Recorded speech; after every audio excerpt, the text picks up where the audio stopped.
The Trafficante crime family, also known as the Tampa Mafia, was an Italian-American organized crime syndicate centered in Tampa, Florida, that dominated the region's underworld from the 1920s through the late 20th century. Founded by Sicilian immigrant Santo Trafficante Sr., who survived violent gang conflicts known as the Era of Blood to consolidate power, the family specialized in boleta, an illegal numbers lottery derived from Cuban lotteries, and expanded into narcotics trafficking, offshore gambling operations, and racketeering. Under Santo Trafficante Jr., who assumed leadership upon his father's death in 1954 and ruled until his own in 1987, the organization maintained a low-profile approach, earning him the moniker the Silent Don. The family controlled nightclubs, casinos in pre-revolutionary Cuba, and drug importation routes, forging alliances with figures from New York, Chicago, and Havana-based mobsters like Meyer Lansky. Federal investigations, including a landmark 1972 Federal Bureau of Investigation operation that netted brother Henry Trafficante and 62 associates on gambling charges, highlighted persistent involvement in illegal lotteries, arson schemes, and insurance fraud, though convictions often proved elusive due to the syndicate's insulated structure featuring underbosses like Frank Diesidu.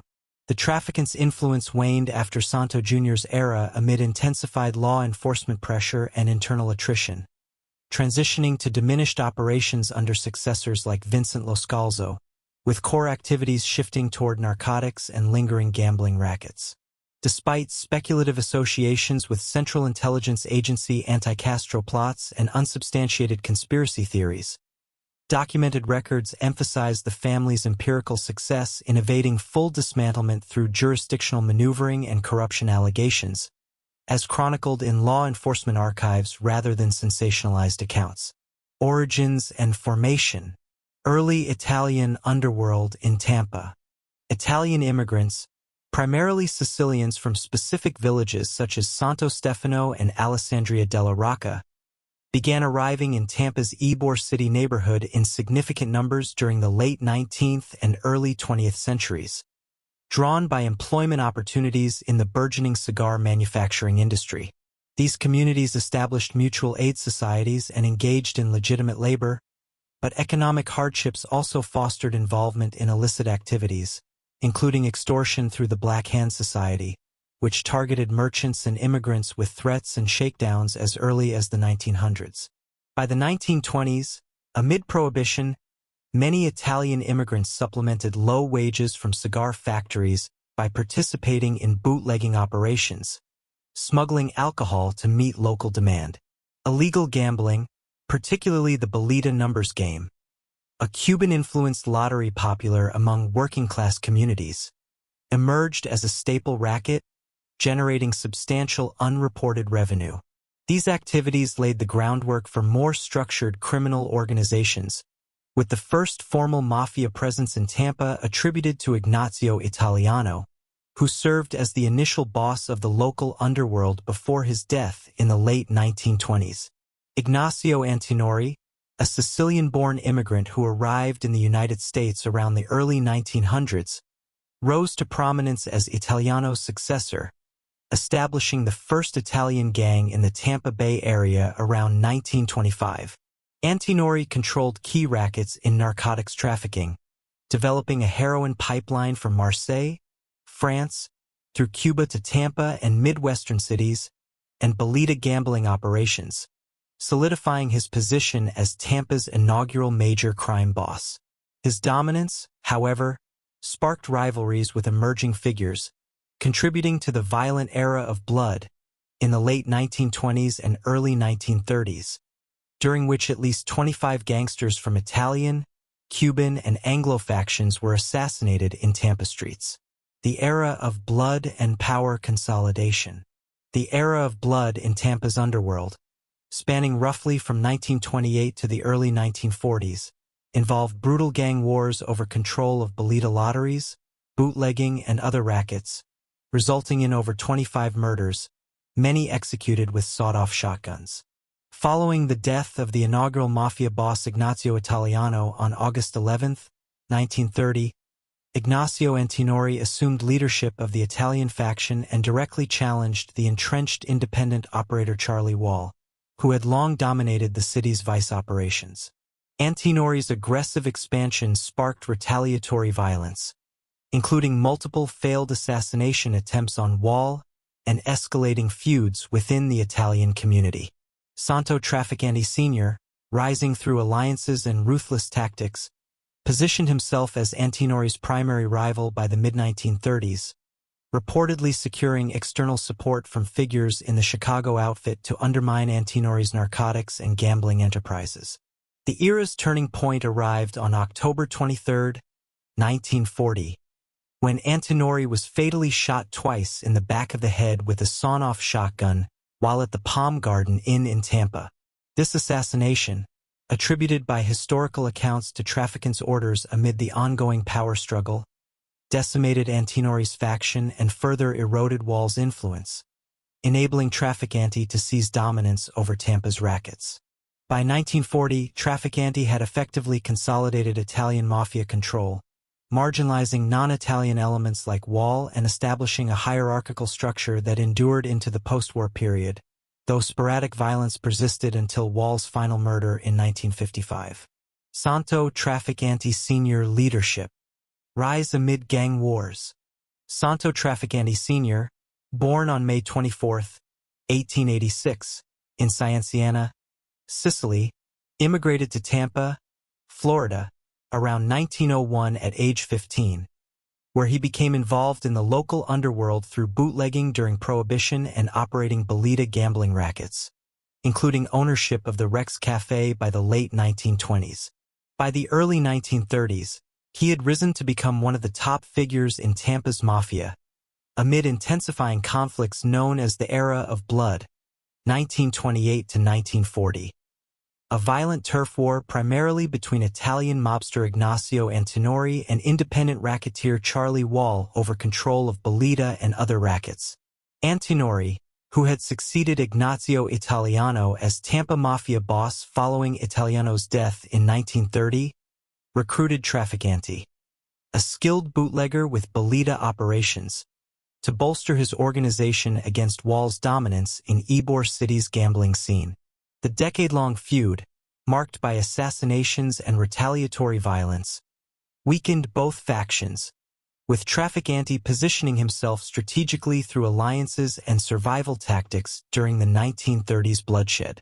The wars culminated in Antinori's murder on October 23, 1940, attributed to intervention by the Chicago outfit, leaving Trafficante as the preeminent power in Tampa's underworld.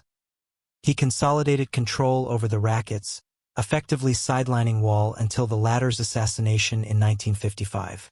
This ascent amid the gang conflicts established Trafficante Sr. as the boss of the Tampa crime family from 1940 until his death in 1954. Establishment of core operations. Following the resolution of Tampa's gang wars in the late 1930s and early 1940s, Santo Trafficante Sr. consolidated control over the city's primary illegal gambling operations, particularly the Bolita lottery racket, which had been fragmented among rival factions in Ybor City and surrounding Latin immigrant districts. Bolita, an underground numbers game derived from the Cuban National Lottery, drew bets from thousands of workers in the cigar industry and generated substantial revenue through daily drawings and widespread collection networks. Trafficante enforced a structured tribute system among Bolita bankers and operators to centralize profits under his oversight. By the early 1940s, he had seized dominant influence over these rackets following the 1940 assassination of Ignacio Antinori, a key competitor, thereby eliminating major Italian-American rivals and integrating surviving elements into his organization. Trafficante operated key fronts for Bolita distribution, such as the Rex Cafe on 7th Avenue in Ybor City, which Florida authorities identified as a central hub for wagering and payouts. He supplemented Bolita with other gambling ventures, including unauthorized betting on horse races and card games, while extending extortion protections to Bolita runners and local businesses to deter interlopers and ensure compliance. This period marked the shift from chaotic post-Prohibition bootlegging, which Trafficante had exploited in the late 1920s by smuggling rum and whiskey through Tampa Bay, to a more stable, monopoly-driven model focused on gambling as the family's economic foundation, yielding control comparable to major New York syndicates by the mid-1940s. To solidify operations, Trafficante marginalized non-mafia figures like Charlie Wall, Tampa's pre-war Bolita kingpin, effectively ousting him from the rackets around 1945 through intimidation and alliance building with national mafia leaders such as Joe Prophesy. This consolidation extended to ancillary activities like arson-for-hire insurance schemes, which complemented gambling by providing additional revenue streams and enforcement tools against uncooperative parties. By maintaining strict discipline within his group and leveraging Ybor City's ethnic enclaves for discrete operations, Trafficante established the Trafficante crime family as Tampa's dominant underworld entity until his death in 1954. Expansion into Cuba. Havana Casino Investments. In 1946, Santo Trafficante Sr. directed his son, Santo Trafficante Jr., then serving as family underboss, to Cuba to develop investments in the island's expanding array of nightclubs and casinos, leveraging the permissive environment under President Ramon Grau San Martin and subsequent leaders. Trafficante Jr. established a foothold by partnering with Meyer Lansky's syndicate, focusing on gambling operations that capitalized on American tourist influx and local patronage. Key holdings included the Sans Souci, a lavish Havana nightclub casino where Trafficante Jr. oversaw gambling activities, incurring daily operating expenses around $2,000 by the late 1950s to sustain floor shows and casino functions. He also maintained a major stake in the Hotel Comodoro Casino, targeted mainly at Cuban clientele and managed by Benny P., alongside direct operation of the Casino International. These ventures generated substantial revenues through slots, table games, and bolita lotteries, with Trafficante's network funneling profits back to Tampa operations. By the mid-1950s, under Fulgencio Batista's regime, Trafficante's investments aligned with broader mob efforts, including contributions to an estimated $950 million poured into Havana's hospitality and gaming infrastructure by figures like Lansky, Lucky Luciano, and Albert Anastasia. This capital built opulent properties like the 1957 constructed Havana Riviera Hotel Casino, where Trafficante held consortium interests, enhancing the syndicate's control over Cuba's vice economy prior to revolutionary disruptions. Pre-revolutionary alliances and profits. The Trafficante crime family's pre-revolutionary activities in Cuba centered on alliances with the regime of Fulgencio Batista and collaborations with other American organized crime figures, enabling control over lucrative gambling operations. In 1946, Santo Trafficante Sr. directed his son, Santo Trafficante Jr., to invest in Cuba's burgeoning nightclub and casino sector amid post-World War II opportunities for tourism-driven vice. These efforts aligned with broader mafia initiatives, including the 1946 Havana Conference organized by Charles Lucky Luciano, where Trafficante Jr. participated alongside Meyer Lansky, Frank Costello, and Joseph Doc Stocker to coordinate syndicate interests in Cuban casinos and hotels.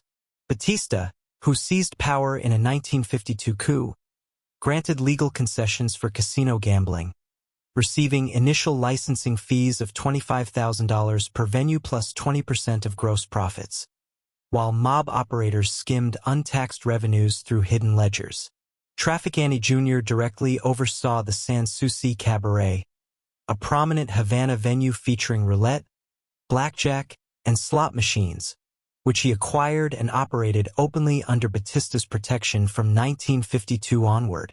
He also held partial interests in the Casino International and the Hotel Nacional, integrating bolita lottery extensions from Tampa operations into Cuban networks for diversified income. These alliances extended to Lansky's oversight of multiple properties, fostering a cooperative syndicate model that minimized intergang violence and maximized territorial control over Havana's vice districts. Batista's government enforced exclusivity through police enforcement, ensuring Trafficante groups faced little competition from local rivals or unregulated operators. The ventures generated substantial profits, with Havana casinos collectively amassing tens of millions annually by the mid-1950s, fueled by American tourists seeking unregulated gambling unavailable stateside due to restrictive laws.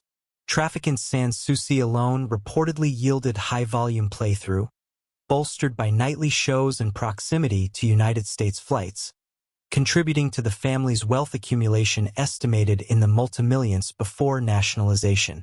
Skimming practices allowed operators like Trafficante to repatriate cash undetected, evading both Cuban taxes and United States scrutiny, though exact figures remain opaque due to off-books accounting. These profits underwrote expansions in Florida and supported political payoffs to Batista officials, solidifying the family's hemispheric influence until Fidel Castro's forces closed the casinos on January 1, 1959. Santo Trafficante Jr. era, inheritance and modernization. Upon the death of Santo Trafficante Sr. from stomach cancer on August 11, 1954, his son Santo Trafficante Jr. formally inherited leadership of the Tampa-based crime family, having already assumed de facto control around 1950 amid his father's declining health. As the only son of the Sicilian-born boss, Trafficante Jr. succeeded without significant internal challenges, leveraging his established role in family operations to consolidate authority across Tampa and broader Florida rackets. By late 1953, prior to the full transition, he had neutralized key rivals through targeted killings, including 2 associates in New York and 1 in Tampa, ensuring unchallenged dominance. Trafficante Jr., dubbed the Silent Don for his reclusive and low-profile demeanor, modernized the family structure by emphasizing discretion and strategic alliances over overt violence, residing modestly in Tampa and Miami to evade scrutiny. He expanded operations beyond traditional bolita lotteries and gambling into narcotics trafficking, diversifying revenue streams while maintaining hierarchical control with underbosses handling day-to-day enforcement. This shift broadened the family's influence statewide and internationally, forging ties with New York syndicates and pre-revolutionary Cuban casino ventures like the Sans Souci, which generated substantial profits until the 1959 revolution. Under his 30-plus-year reign, Trafficante Jr. elevated the organization to unprecedented stature by integrating covert intelligence collaborations, such as Central Intelligence Agency-backed plots against Fidel Castro, which supplemented lost Cuban assets and demonstrated adaptive operational sophistication. His approach prioritized longevity through legal evasion, avoiding convictions despite 1980s racketeer-influenced and corrupt organizations' probes and stings like Donnie Brasco, allowing sustained oversight of extortion, labor infiltration, and vice until his death on March 17, 1987, from heart complications during surgery in Houston, Texas. Post-Castro adaptations and setbacks. Following Fidel Castro's overthrow of Fulgencio Batista on January 1, 1959, the Cuban revolutionary government seized and nationalized American-owned casinos, including those operated by Santo Trafficante Jr. such as the Sans Souci and interests in the Deauville and Tropicana, abruptly terminating the Trafficante family's primary overseas revenue stream. Trafficante, who had been in Havana managing operations, was arrested by Cuban authorities in mid-1959, detained for several months amid suspicions of counter-revolutionary ties, and ultimately deported to the United States without recovering his investments, marking a profound financial and operational blow estimated in the millions for the syndicate's Cuban holdings collectively. To adapt, Trafficante Jr. refocused the family's energies on domestic enterprises in Florida, particularly bolita lotteries, extortion, and labor racketeering in Tampa's construction and waterfront industries, which had long served as foundational rackets predating the Cuban expansion. He maintained a low-profile leadership style, avoiding the flamboyance of predecessors, while leveraging existing networks for gambling and vice operations amid heightened federal scrutiny from the Federal Bureau of Investigation's intensified organized crime investigations in the 1960s. Concurrently, Trafficante engaged in Central Intelligence Agency-recruited anti-Castro assassination plots starting in 1960, collaborating with figures like Sam Giancana and John Rosselli to deploy mob assets for potential hits using poisons and explosives, motivated by the prospect of regime change restoring casino access. These efforts yielded setbacks rather than recovery. The plots, including attempts via contaminated cigars and scuba gear, repeatedly failed due to operational flaws and Castro's security measures, convincing Trafficante by 1962 that assassination alone could not reverse the revolution. The Central Intelligence Agency ties exposed the family to further vulnerabilities, including congressional probes like the 1977 House Select Committee on Assassinations where Trafficante invoked the Fifth Amendment over 400 times, and associations with broader scandals that amplified law enforcement pressure without yielding convictions against him personally. While the family persisted in Florida rackets into the 1970s, the Cuban debacle eroded its national influence relative to pre-1959 peaks, shifting it toward more insular defensive operations. Criminal enterprises. Gambling rackets, including Bolita. The Trafficante crime family's gambling operations in Tampa centered on illegal lotteries, bookmaking, and numbers rackets, with Bolita emerging as the most lucrative and culturally entrenched enterprise among Cuban and Italian immigrant communities in Ybor City. Bolita, derived from a Cuban precursor involving the drawing of a winning number from 100 ivory balls in a sack, typically announced nightly at venues like sporting parlors, provided steady revenue through bets placed at boleteros, local collectors, and centralized by bankers who fixed payouts to ensure house profits. These activities intertwined with extortion and violence to maintain territorial control, generating millions in untaxed income that funded broader criminal expansion. Santo Trafficante Sr. entered the Bolita racket in the late 1920s, leveraging his bootlegging networks and the Rex Cafe on 7th Avenue as an early hub for operations amid Tampa's Prohibition-era underworld. Following the violent era of blood, from 1928 to 1940, marked by assassinations including that of rival Ignacio Antinori, Trafficante Sr. consolidated power as mafia boss around 1940, weakening local independent operator Charlie Wall, who had dominated Bolita since the 1920s through expansion into adjacent counties, and fully overtaking his network by 1945 without killing him. Under Trafficante Sr., Bolita scaled beyond Tampa to Miami and other Florida cities, integrating with mafia alliances in New York and Chicago for protection and profit sharing, while bankers like the murdered Tito Rubio in 1938 exemplified the internal enforcement required to suppress skimming or competition.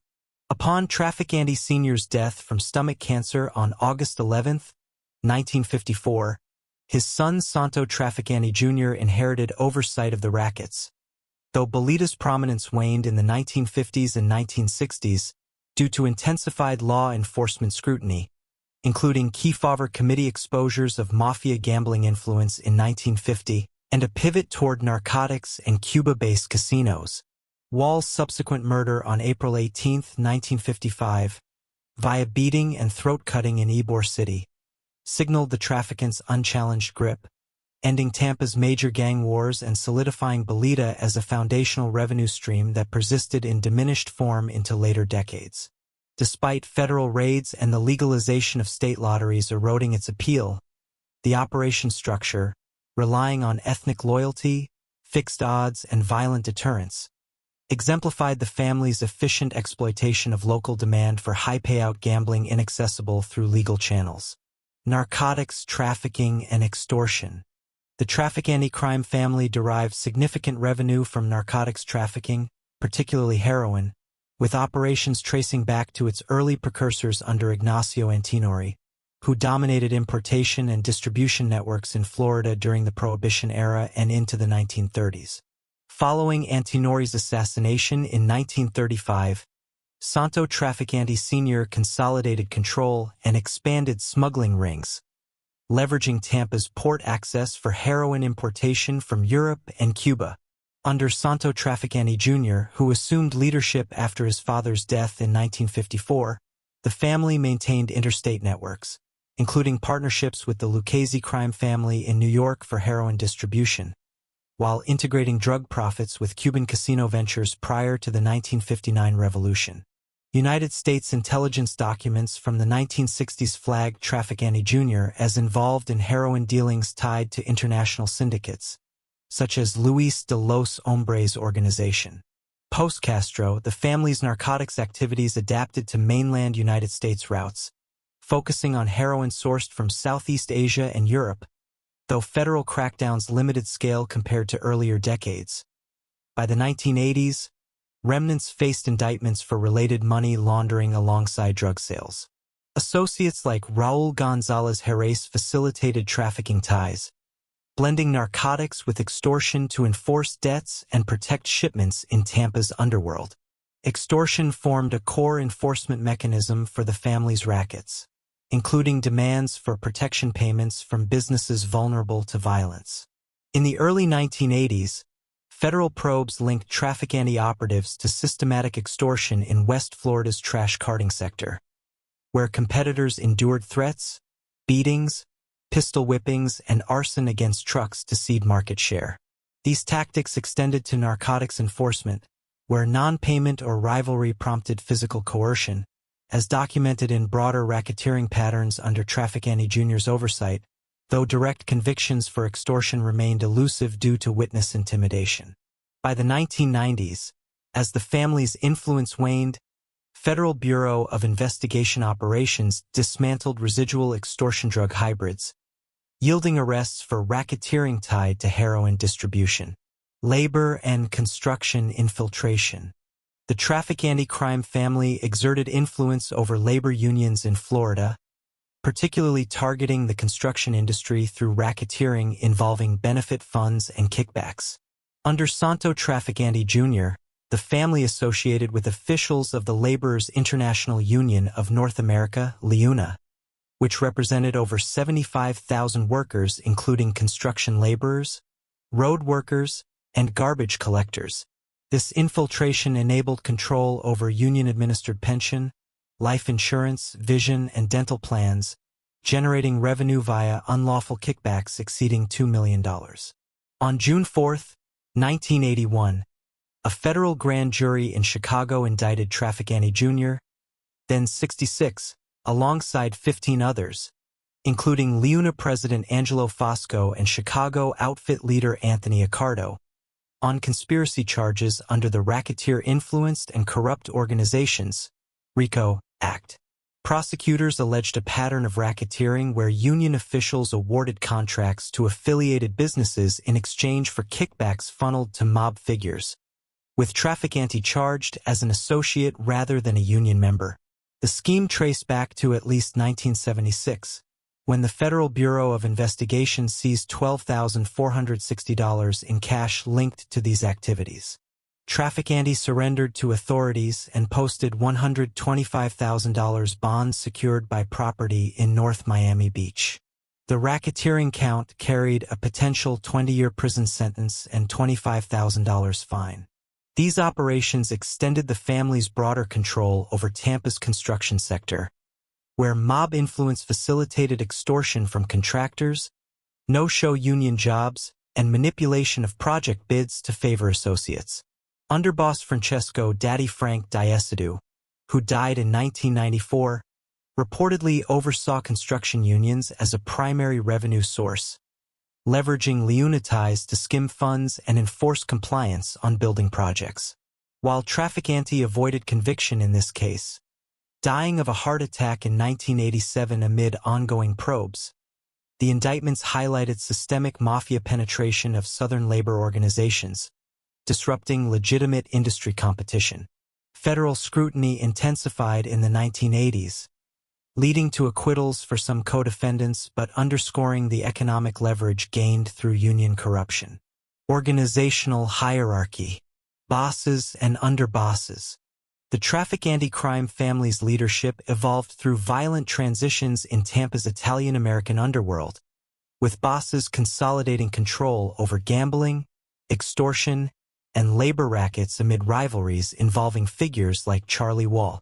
Ignazio Antinori, an early dominant mobster, assumed de facto leadership after Ignazio Italiano's death in 1930, directing operations until his murder on October 23, 1940, in a power struggle over bolita numbers gambling. Santo Trafficante Sr., a Sicilian immigrant who arrived in Tampa around 1904, emerged as boss following Antinori's death, having already wielded significant influence since the early 1930s through alliances and enforcement. He maintained authority over the family's rackets until succumbing to stomach cancer on August 11, 1954, at age 68, after which his funeral procession drew thousands in Ybor City. His tenure stabilized the group post-gang wars, expanding into legitimate fronts like produce businesses. Santo Trafficante Jr., born November 15, 1914, served as underboss under his father, managing key operations including Cuban casino investments from 1946 onward. Upon Senior's death, Jr. inherited full control, leading the family through the 1950s to 1980s with a low-profile style, evading major convictions despite federal scrutiny. He died of natural causes on March 17, 1987, in Houston, Texas, at age 72, leaving the organization weakened by racketeer-influenced and corrupt organizations' prosecutions and member attrition. Frank Diacedo acted as underboss during Jr.'s era, involved in racketeering until his 1980s legal troubles. Post-1987, Vincent Lo Scalzo, born 1937, reportedly assumed the boss role, winding down overt activities as the family shifted to semi-dormancy amid law enforcement pressure and deaths of made members. Lo Scalzo, a longtime bar owner and enforcer known as the Hammer, oversaw remnants until his death on August 20, 2025, at age 88, with no clear successor identified by federal sources. Underboss details remain scarce, reflecting the group's contraction. Capos, soldiers, and associates. The Trafficante crime family adhered to traditional mafia organization, with capo regimes directing crews of initiated soldiers in rackets like bolita gambling and extortion, supported by non-member associates handling logistics and fronts. Specific capos were often low-profile to evade scrutiny, but Agustin Lazara served as a capo regime heavily engaged in bolita operations during the 1930s and 1940s before his deportation in the late 1940s. Vincent Lo Scalzo emerged as a key enforcer and capo regime under Santo Trafficante Jr., nicknamed the Hammer for resolving disputes violently. He acted as Trafficant's driver and confidant before becoming underboss and succeeding as boss upon Trafficant's death on March 17, 1987. Soldiers under such leaders focused on collections and protection, while associates like Frank Albano collaborated on ventures such as SAL Incorporated for laundering and business fronts. Other notable associates included Santo Jose Trafficante, nephew of the boss, implicated in loan sharking and family operations. The family's rank and file dwindled post-1980s due to aging membership and prosecutions, reducing formal soldier numbers to a handful by the 1990s. Government and intelligence connections. CIA collaboration on Castro assassination plots. The Central Intelligence Agency enlisted Santo Trafficante Jr., boss of the Trafficante crime family, in covert operations to assassinate Cuban leader Fidel Castro, beginning in 1960 amid the fallout from Castro's 1959 revolution, which nationalized American-owned casinos and gambling operations in Havana where Trafficante held significant interests. The collaboration stemmed from Central Intelligence Agency assessments that mafia figures possessed unique access to Cuban networks, including disaffected insiders and exile contacts capable of executing a hit without direct United States government traceability. Initial recruitment occurred through private investigator Robert Maheu, acting as a Central Intelligence Agency intermediary, who in September 1960 approached Las Vegas Representative Johnny Rosselli and Chicago outfit leader Sam Giancana. These figures then looped in Trafficante due to his pre-revolution control over Havana nightclubs like the Sans Souci and extensive bolita gambling rackets on the island. Trafficant's involvement was formalized in early 1961 when Central Intelligence Agency officers met him in Miami, providing liquid botulinum toxin pills designed to be slipped into Castro's drinks by a Havana bartender contact. Trafficante tasked associates, including Cuban exile José Alemán, with delivery, but the pills deteriorated in humid conditions, and the intermediary was arrested by Cuban authorities before any attempt. Subsequent phases of the Central Intelligence Agency Mafia plots, authorized by Central Intelligence Agency Deputy Director for Plans Richard Helms and extending into 1963, explored additional methods such as poisoned cigars, contaminated diving suits, and explosive seashells, with Trafficant's Miami-based operatives coordinating logistics and potential executioners among anti-Castro exiles. Trafficante later testified under immunity before the House Select Committee on Assassinations on September 28, 1978, admitting participation in at least 2 Central Intelligence Agency meetings and receipt of assassination materials, but claiming he viewed the efforts as low priority and ineffective, motivated initially by anti-Castro animosity and perceived United States government backing rather than financial incentives beyond expense reimbursements. The 1975 Church Committee investigation, reviewing declassified Central Intelligence Agency records, confirmed Trafficant's central role as the mafia principal with on-the-ground Cuban capabilities, noting that his subordinates were slated to perform the actual murder while Central Intelligence Agency provided technical support. However, the committee found no evidence of successful execution, attributing failures to logistical issues, Cuban counterintelligence, and eventual Central Intelligence Agency termination of the program Post-Bay of Pigs invasion in April 1961, though sporadic contacts persisted. These plots, documented in over 600 pages of Senate hearings, highlighted operational overlaps between intelligence and organized crime but yielded no Castro assassination, with Trafficante denying any linkage to broader United States policy shifts or unrelated events like the 1963 John F. Kennedy killing despite later speculations. FBI surveillance and informant recruitment.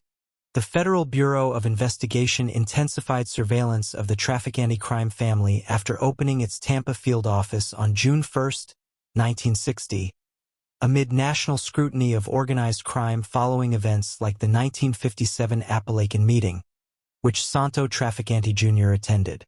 Agents employed physical tailing, photographic surveillance, and intelligence gathering to monitor the family's gambling operations, labor racketeering, and ties to Cuban interests, with declassified files documenting ongoing coverage of Trafficante Jr. from the late 1950s through the 1980s.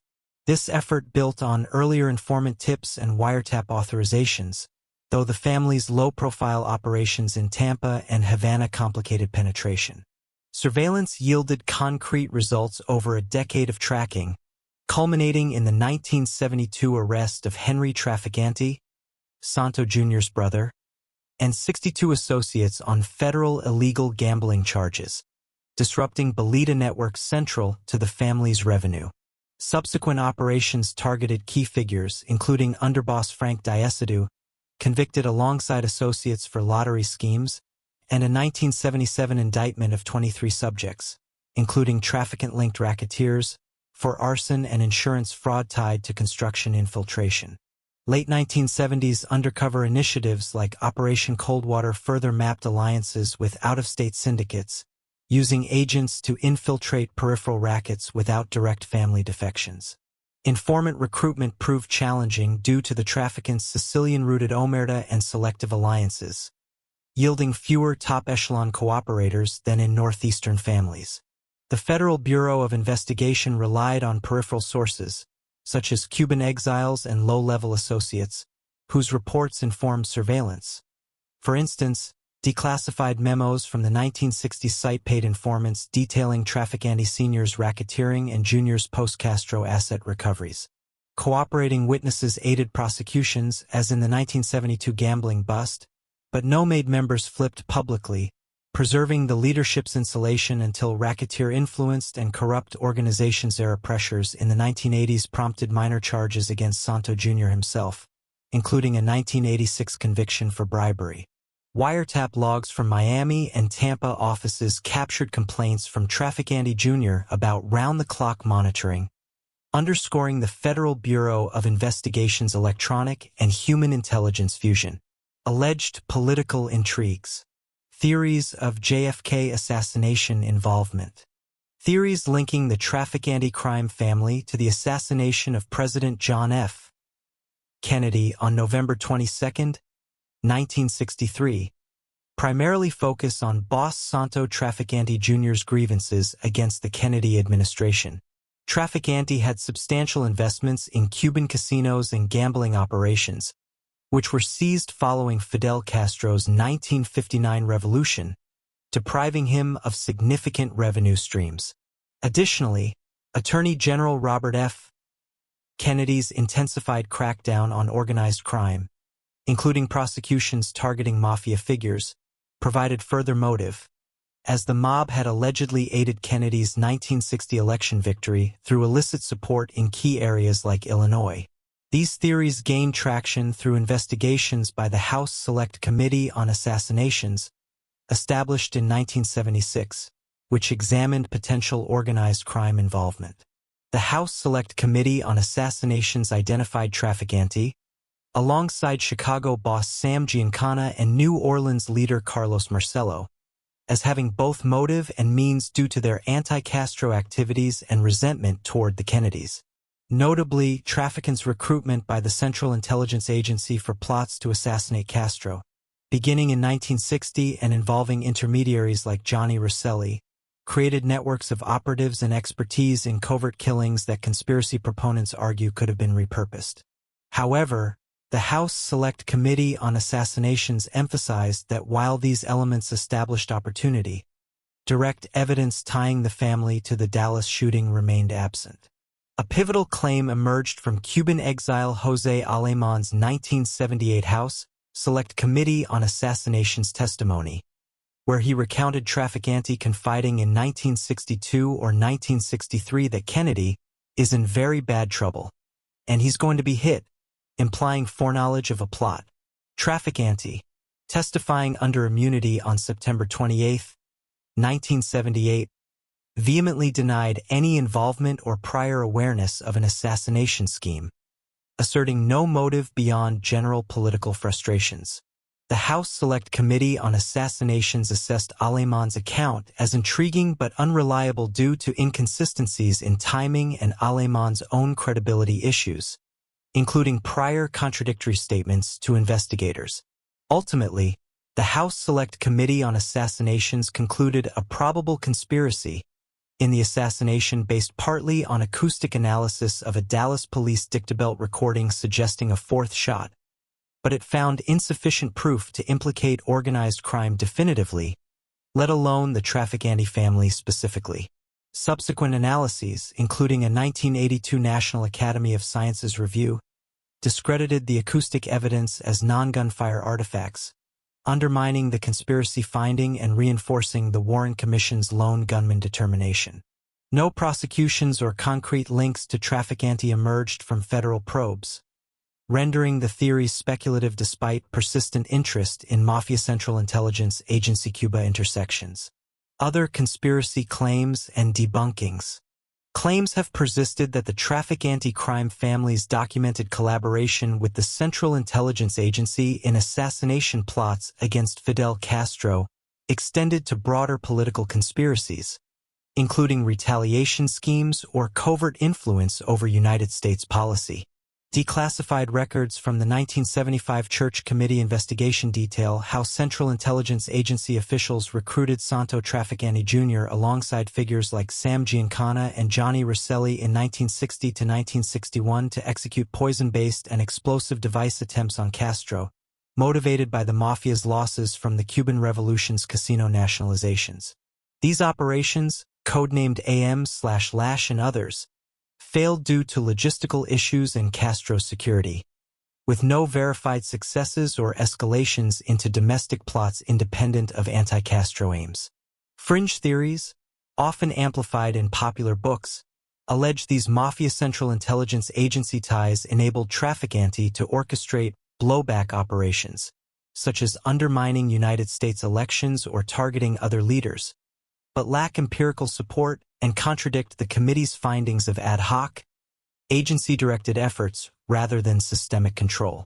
Trafficante testified before the House Select Committee on Assassinations in March 1977, acknowledging his anti-Castro role but denying any unauthorized extensions, a position corroborated by Federal Bureau of Investigation surveillance logs showing no anomalous political activities beyond gambling and narcotics rackets.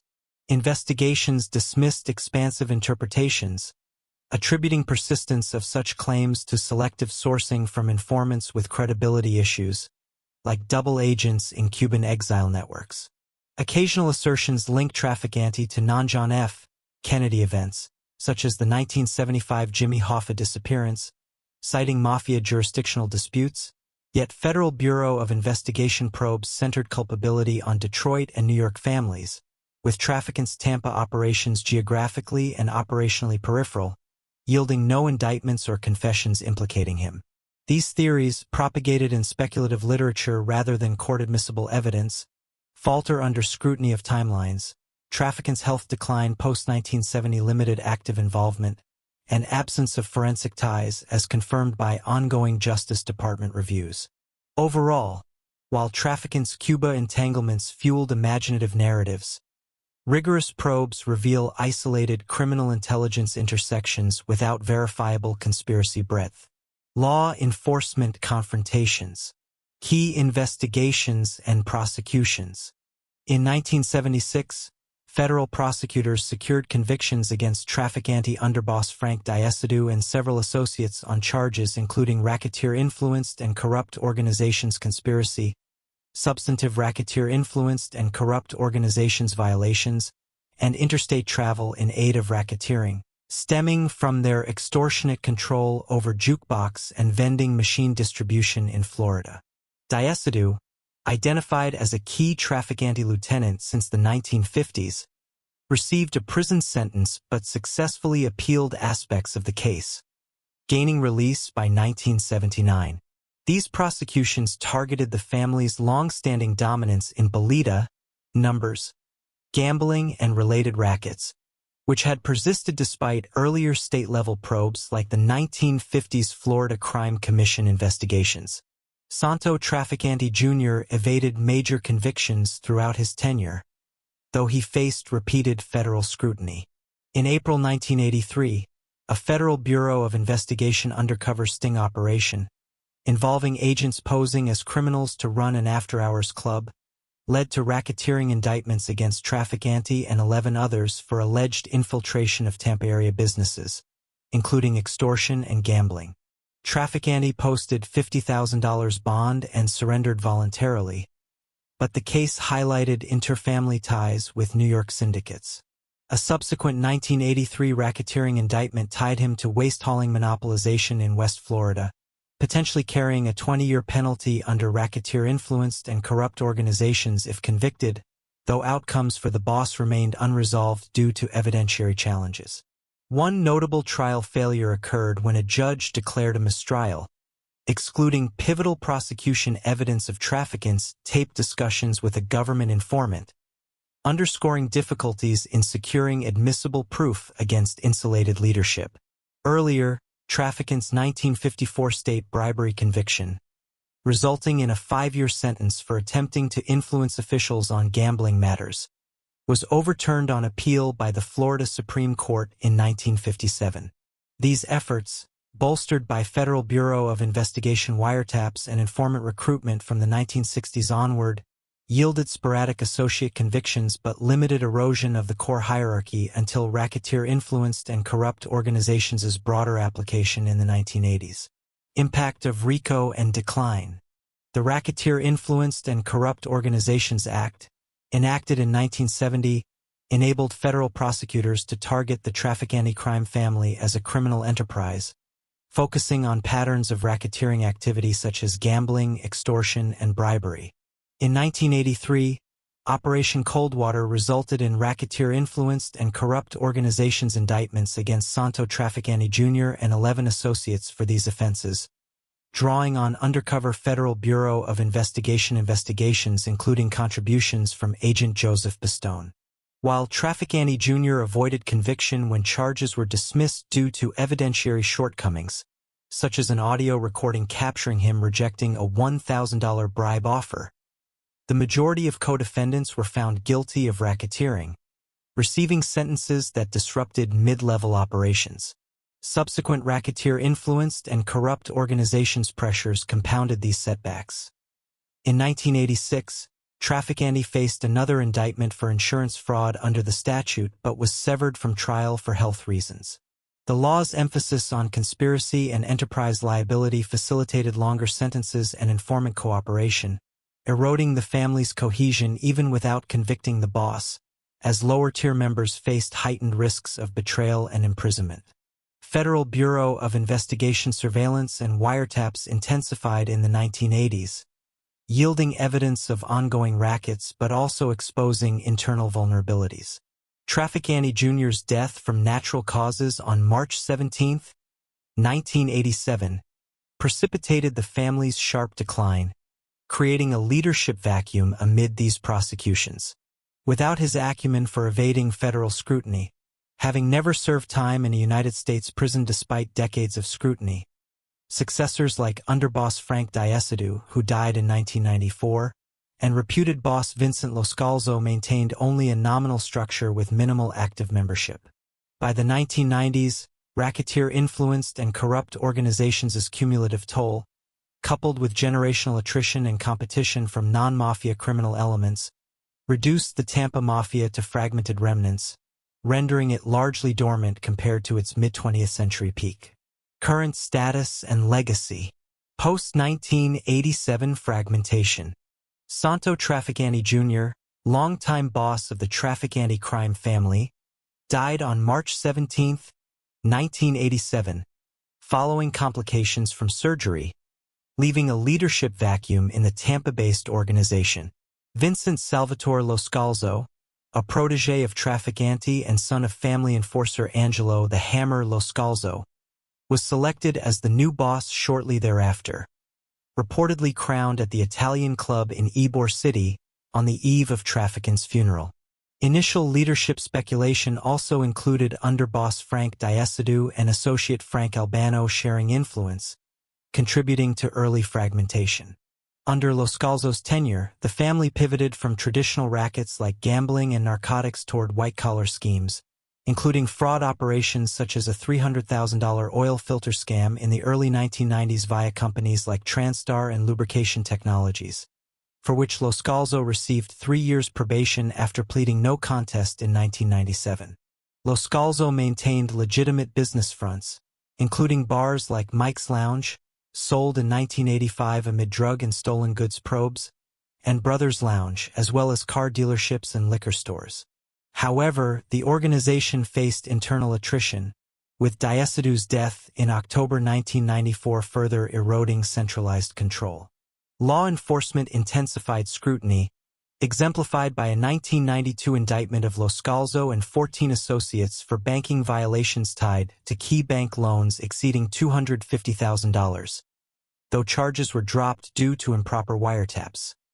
A 1989 cocaine distribution guilty plea by associate Michael Napoli, who served 6.5 years, and Federal Bureau of Investigation raids on Loscalzo-linked businesses like Value Car Sales in 2000, yielding no prosecutions. These pressures, combined with the natural deaths of aging members and a lack of new recruits amid the post-racketeer-influenced and corrupt organizations era's crackdown on organized crime, accelerated the family's decline, rendering it almost irrelevant by the mid-2000s. By the 2010s, Loscalzo had semi-retired, and Florida was viewed as open territory without dominant mafia control. Loscalzo died on August 19, 2025 at age 88, leaving no publicly identified successor and the remnants of the Trafficante family fragmented into minor, localized operations with negligible national influence. The organization's legacy persists in historical accounts of Tampa's underworld, but active structured activities have largely dissipated. Remaining influence and historical assessment. Following the death of Santo Trafficante Jr. on March 17, 1987, from complications of heart surgery, the Trafficante crime family transitioned to Vincent Lo Scalzo as its reported leader, a longtime associate who had served as a driver and aide to Trafficante. Lo Scalzo, born in 1937, maintained the family's tradition of operating discreetly through legitimate fronts such as bar ownership and real estate, avoiding high-profile criminal activities that drew federal attention. Florida law enforcement identified him as the heir apparent in 1991, though he publicly denied any mafia involvement. Lo Scalzo's tenure marked a period of further diminishment, with the family's rackets, once encompassing Bolita lotteries, gambling, and labor unions, largely supplanted by intensified Federal Bureau of Investigation surveillance and racketeer-influenced and corrupt organizations prosecutions that fragmented traditional mafia structures nationwide. By the 1990s, the organization lacked the robust membership and territorial control of its mid-20th century peak, shifting Florida into open territory for other criminal elements without a dominant La Cosa Nostra presence. Lo Scalzo died on August 19, 2025, at age 88, leaving no publicly identified successor and effectively ending any semblance of centralized authority. As of 2025, the Trafficante crime family exerts no verifiable organized influence, with former members either deceased, imprisoned, retired, or absorbed into non-mafia criminal activities. Law enforcement assessments describe it as inactive, a relic of pre-racketeer-influenced and corrupt organizations era organized crime. Any lingering associations appear confined to individual enterprises rather than a cohesive syndicate, reflecting the broader attrition of American mafia families through generational attrition, informant cooperation, and competition from decentralized groups like street gangs and international cartels.